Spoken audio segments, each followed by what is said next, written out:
Perhaps some of you are as surprised as I am to be seeing Nazis everywhere these days. I don't mean self-proclaimed neo-Nazis.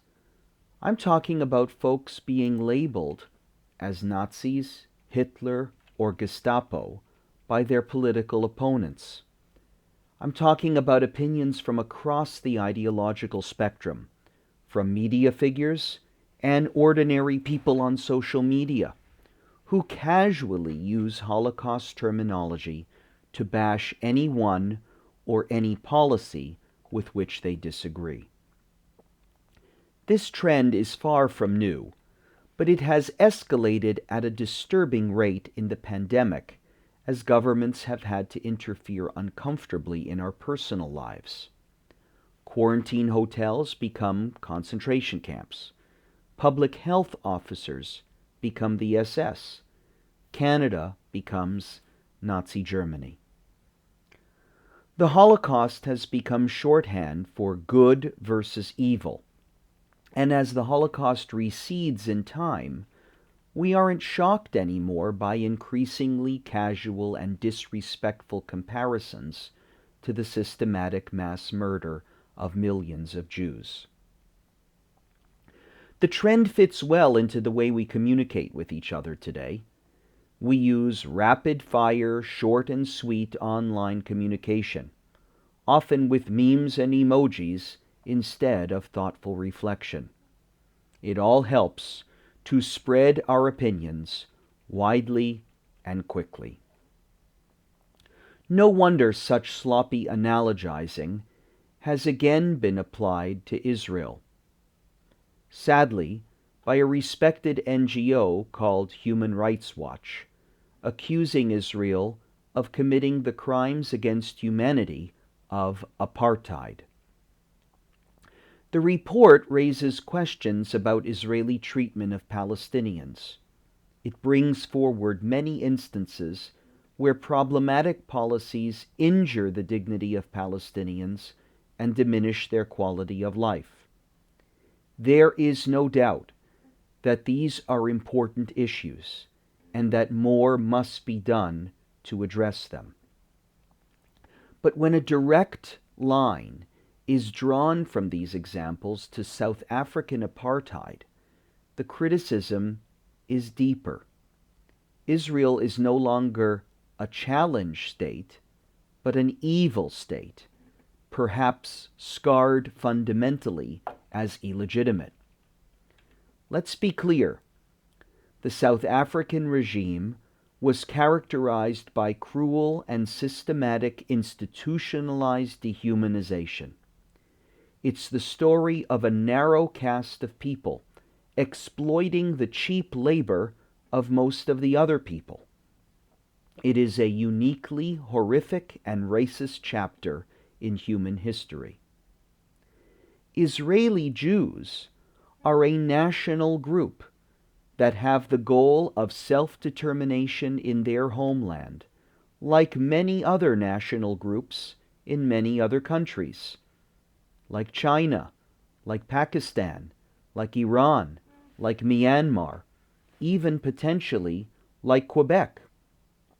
But only Israel is guilty of apartheid, despite the full rights granted to Israel's non-Jewish citizens. Need I say anything more to dismiss this false historical analogy?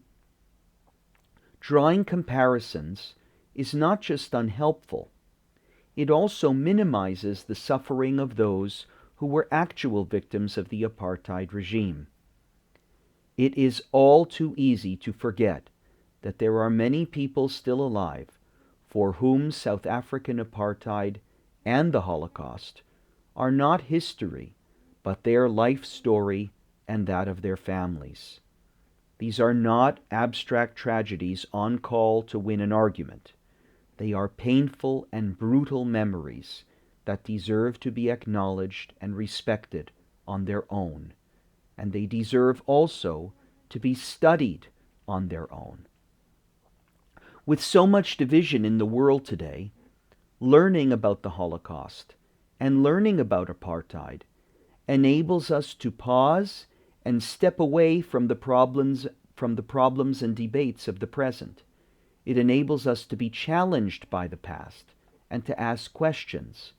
That is what good history education does.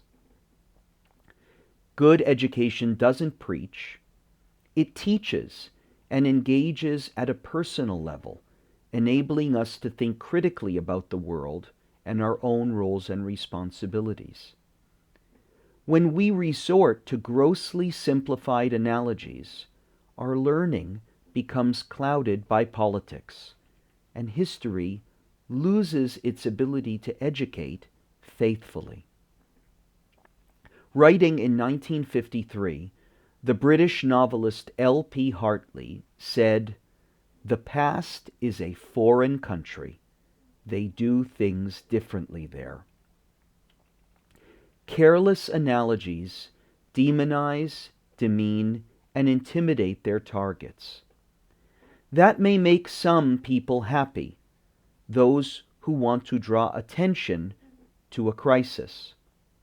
But I would invite those in that camp to reconsider the usefulness of this strategy.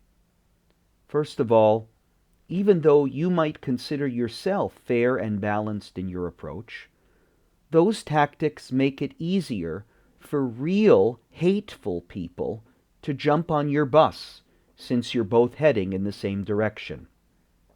Nobody wants to give a platform to real hateful people. But mostly, I think it's the wrong strategy because change seldom comes from labeling and mudslinging. That strategy only brings people to get up and walk away from the table. When one side is inherently good and another side inherently evil, you can't expect much progress.